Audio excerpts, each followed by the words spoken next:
नमस्कार। आज हम बात कर रहे हैं ask and it is given के चैप्टर नंबर 11 के बारे में। आई होप कि आप लाइन से सारे एपिसोड सुन रहे होंगे। वैसे तो बीच में से भी कोई ना कोई अगर एपिसोड आपने पिक कर ही लिया हो तो भी उसमें से सीखने जैसा बहुत ज्यादा है और उसमें कोई हर्ज भी नहीं है। लेकिन फिर भी मैं आपसे अर्ज करूंगी कि आप सारे एपिसोड शुरुआत से सुने, क्योंकि इस किताब में हमारे इवोल्यूशन के बारे में बहुत सारी चीजें समझाई गई है। हम एज ए ह्यूमन बीइंग क्यों इस धरती पर आए हैं, क्यों हमने ये लाइफ चूज करी है, या हमारी लाइफ में बहुत सारी ऐसी घटनाएं क्यों होती है जो हम नहीं चाहते हैं, या जो भी होता है वो क्यों होता है। ऐसे बहुत सारे सवालों के जवाब इसमें दिए गए हैं। इसलिए इसको शुरू से सुनने में आपको सारी चीजें ज्यादा क्लियर होगी। तो चलिए आज की जर्नी पर की शुरुआत करते हैं।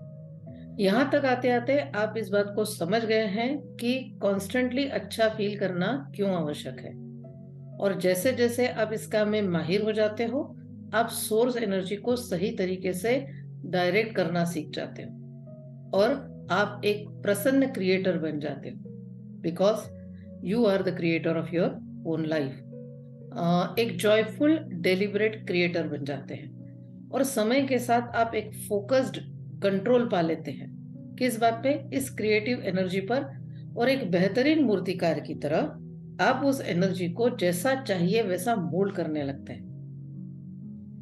आप जब ये काम करते हैं तो दो बातें होती हैं। पहला, एनर्जी की तीव्रता, इंटेंसिटी, एंड गति मीन्स स्पीड। तो इंटेंसिटी एंड स्पीड, ये दो चीजें हमेशा मायने रखती है। दूसरा, आपको उसको अलाउ या रेस्ट्रिक्ट करने का लेवल। मतलब कोई भी चीज या तो आपके जीवन में आप अलाउ करते हो या रेस्ट्रिक्ट करते हो। तो किस लिमिट तक आप अलाउ कर रहे हो और किस लिमिट तक आप रेस्ट्रिक्ट कर रहे हो, वो चीज है। पहला जो फैक्टर है वह निर्भर करता है आपने अपनी इच्छा पर कितना समय लगाया है और कितना ज्यादा आप स्पेसिफिक हो, इच्छा आपने प्रकट की हो उस बात के लिए। दूसरे शब्दों में, जब आप किसी चीज के बारे में लंबे समय से सोचते हो तो आपका उसको आकर्षित करने का पावर बहुत ज्यादा बढ़ जाता है, बनिस्बत इसके कि आप पहली बार उस चीज के बारे में सोचते हो और मांगते हो। तो जितनी आपकी इच्छा तीव्र होती जाती है उतनी ज्यादा आपका सेकंड फैक्टर पर का इंपॉर्टेंस फिर बीच में आता है। सेकंड फैक्टर ने क्या बताया था कि आप उसको अलाउ कर रहे हो या उसको रिस्ट्रिक्ट कर रहे हो। तो सेकंड फैक्टर को, इस बात को, आप इन दोनों चीजों को हम थोड़ा सा ध्यान से समझने की कोशिश करते हैं कि जब आप अपनी किसी इच्छा या कोई चीज या कोई सफलता जो आपको लंबे समय से चाहिए उसके बारे में लंबे समय से सोच रहे हैं और अभी तक वह पूरी नहीं हुई है, तो दो बातें होंगी। पहली क्या होगा? एक स्ट्रॉन्ग नेगेटिव इमोशन आपके अंदर उठेगा कि यार ये अभी तक क्यों नहीं पूरी हुई, ऐसा क्या हुआ, ये होगी या नहीं होगी या कब होगी। तो आप उस सेकंड फैक्टर के अनुसार उस जो भी आपने मैनिफेस्टेशन किया है उसको डिसअलाउ कर रहे हो, रेस्ट्रिक्ट कर रहे हो अपनी लाइफ में आने के लिए। परंतु लंबे समय से वो इच्छा पूरी नहीं हुई है, फिर भी आप अगर ये सोच रहे हो कि ये होगा और जरूर होगा, ये हो रहा है और ये होगा, तो मैं क्या करूंगा या क्या करूंगी या कैसे इस चीज की खुशी बनाऊंगी या कैसा फील करूंगी, वो अगर आप आज फील कर रहे हो, वो इमोशंस अगर आज आपके अंदर हैं, तो आप उस मैनिफेस्टेशन को, उस इच्छा की पूर्ति को अलाउ कर रहे हो, उसको अपने जीवन में ला रहे हो। तो ये जो आपका इमोशन है ये किस चीज का है? एंटिसिपेशन का या इगरनेस का या आनंद का या उत्साह का। तो इस तरीके से हम क्या कर सकते हैं, हम अपनी फीलिंग्स की मदद से ये बता सकते हैं कि हम अपने डिजायर को अट्रैक्ट कर रहे हैं या रेस्ट्रिक्ट कर रहे हैं। यहाँ हम सब जो आपको बता रहे हैं ये थॉट्स को कंट्रोल करने के बारे में नहीं है, क्योंकि थॉट्स को कंट्रोल करना एक सामान्य मनुष्य के लिए असंभव सी बात है। यह थॉट्स को गाइड करने के बारे में। आपने देखा होगा ट्रैफिक पुलिस क्या करता है? ट्रैफिक को गाइड करता है, वो ट्रैफिक को कंट्रोल करने की कोशिश नहीं करता है। जहां ज्यादा अटक जाता है ट्रैफिक, उस रास्ते को पहले ओपन करके दूसरों को थोड़ा सा रोक के या किसी दूसरी दिशा में ट्रैफिक को मोड़ के वो ट्रैफिक को गाइड करता है। They don't control the traffic. Similarly हमें अपने थॉट्स को गाइड करना सीखना है, ना कि उनको कंट्रोल करना। आप जिस टेक्नोलॉजिकली इवॉल्व्ड सोसाइटी में रहते हैं, आपके पास टन्स में इंफॉर्मेशन आती है और आइडियाज भी एवरी डे। लगातार एक कई सेकेंड्स में कई सारी इंफॉर्मेशन आपके ऊपर बम्बार्ड हो रही है। ऐसे में थॉट्स पर नजर रखना तो इम्पॉसिबल है। अब आपके सामने क्या है, आप सिर्फ उसी पर ध्यान दें तो ज्यादा अच्छा होगा, और वहीं आप अच्छी तरह से कर भी सकते हैं। और इसलिए आपको अपने विचारों को कंट्रोल करने का प्रयास नहीं करना चाहिए। हम आपको यही कह रहे हैं कि अपने विचारों को कंट्रोल मत करिए, बल्कि हम आपसे कह रहे हैं कि आप अपने विचारों को गाइड कीजिए। यह अपनी फीलिंग्स पर फोकस करने के बारे में है।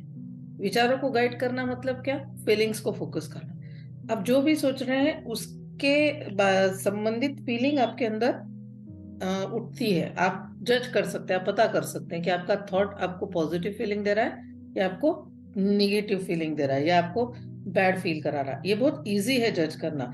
तो फीलिंग अगर आपको पॉजिटिव है तो आप जो भी थॉट है वो आपका सही तरीके से चल रहा है।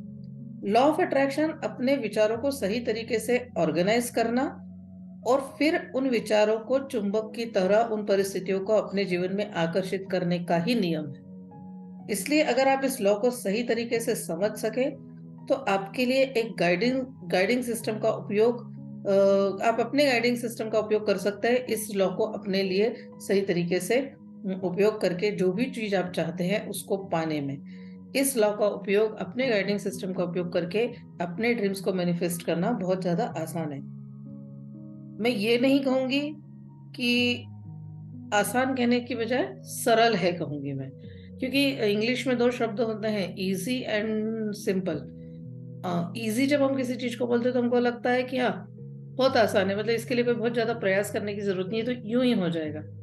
पर जब हम किसी चीज को सिंपल कहते हैं, इसका मतलब उस दिशा में कदम उठाना संभव है और लगातार उठाए जा सकते हैं, कोई रुकावट पैदा नहीं होगी। तो इसलिए यह काम सिंपल है, इजी नहीं। क्योंकि बाय डिफॉल्ट हमारा सोचने का तरीका हमेशा उन चीजों पर पहले जाता है जिनसे हम परेशानी में आते हैं।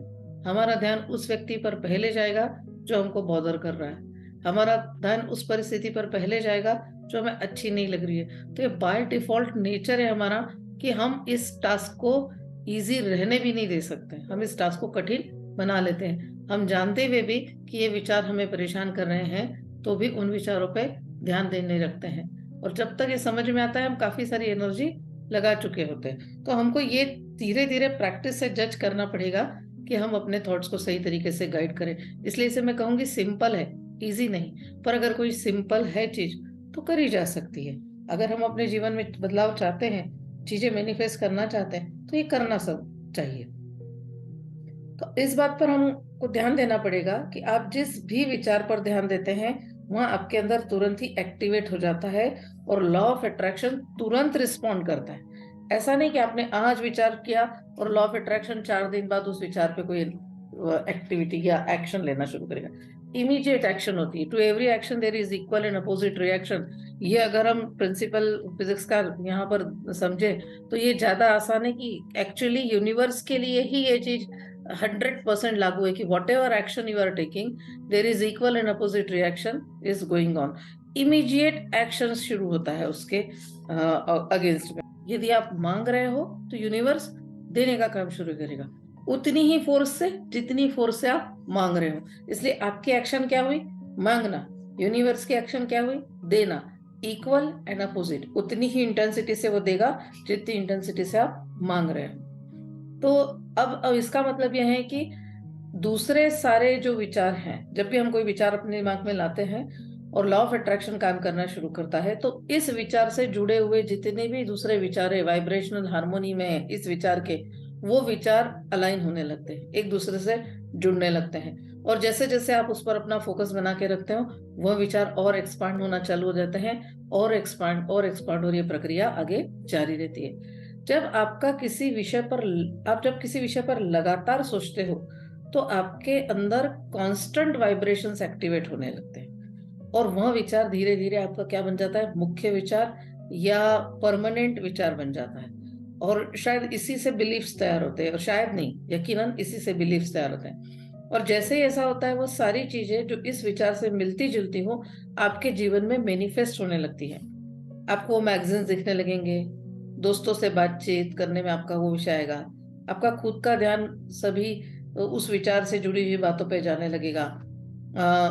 आप वहीं उसी से रिलेटेड चीजें सुनने लगेंगे, और अट्रैक्शन की प्रोसेस चूंकि स्टार्ट हो चुकी है तो वो और तेजी से काम करेगी। एक बार किसी विचार पर अपना फोकस्ड अटेंशन आपके अंदर एक डोमिनेंट वाइब्रेशन को एक्टिवेट कर देता है। अब उस बात का आप होना चाहते हो या न होना, ये यह आपको तय करना है। नियम तो यही है कि आपने थॉट पे विचार फोकस किया है, आपने थॉट पर एनर्जी लगाई है, तो उसका अट्रैक्शन स्टार्ट हो जाएगा। एक बात का ध्यान रखिए कि आप अपने इमोशंस पर ध्यान देने से आपको लाभ होता है, फायदा होता है। उसके पहले आपको यह स्वीकार करना होगा कि यूनिवर्स में हमेशा वेलबीइंग की स्ट्रीम ही बहेगी। मतलब यूनिवर्स कभी किसी का बुरा नहीं चाहेगा। तो आप कहेंगे कि फिर इतनी बुरी घटनाएं क्यों होती है जीवन में किसी की, क्यों एक्सीडेंट्स होते हैं, क्यों चोरियां होती है, क्यों किसी के साथ बुरा व्यवहार होता है, क्यों किसी का खून होता है। तो बेसिकली ये इसलिए होता है कि वो व्यक्ति उस वाइब्रेशंस पे है, और ऐसे वाइब्रेशंस वो अपनी लाइफ में अट्रैक्ट कर रहा होता है। उससे मिलते जुलते सारे खराब वाइब्रेशंस वो अपने जीवन में अट्रैक्ट करता रहता है। यूनिवर्स का तो काम एक ही है कि जो आप चाहो वो आपको देना। तो अगर कोई व्यक्ति किसी का खून करना चाहता है तो यूनिवर्स उसकी मदद करेगा। ऐसा नहीं होगा यूनिवर्स उसको रोकेगा कि इसका खून मत कर, क्योंकि यूनिवर्स के लिए कोई सही और कुछ गलत नहीं है। यूनिवर्स का ऐसा कहना है कि यह आपका अनुभव है, आप किसी का मर्डर का अनुभव लेना चाहते हो, ओके, ले लीजिए। साइमल्टेनियसली सपोज एक पर्सन है ए जो बी का खून करना चाहता है, और यूनिवर्स ए को हेल्प करेगा कि हाँ, परिस्थितियां निर्माण करेगा, हेल्प करेगा कि ओके बी का खून करना। अब बी है कि ए से बचना चाहता है, तो यूनिवर्स उसकी भी मदद करेगा, क्योंकि यूनिवर्स तो हर किसी की मदद करता है। जो आप चाहो वो देगा।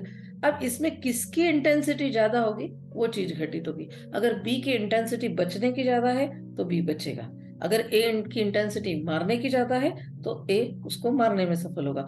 तो यूनिवर्स किसी के साइड नहीं है, उसका तो एक ही काम है, जो आप मांगोगे वो आपको दिया जाएगा। तो इसलिए इस चीज को, अगर हमारे जीवन में कोई घटना हो रही है और हम कह रहे हैं कि ये मेरे जीवन में क्यों हो रहा है, तो वो मेरे जीवन में क्यों हो रहा है, क्योंकि हम ही होने दे रहे हैं, हम ही उस चीज को अपने जीवन में अलाउ कर रहे हैं। और अगर ये मेरे जीवन में मुझे चाहिए और नहीं हो रहा है, तो वो क्यों नहीं हो रहा है, क्योंकि हम ही उस चीज को रेस्ट्रिक्ट कर रहे हैं, डिसअलाउ कर रहे हैं। तो ये जो वेलबींग है, ये इसका अर्थ है आप जो मांगोगे वो मिलेगा। तो इस वेलबींग में क्या अलाउ करना और क्या डिसअलाउ करना, ये आपको तय करना है।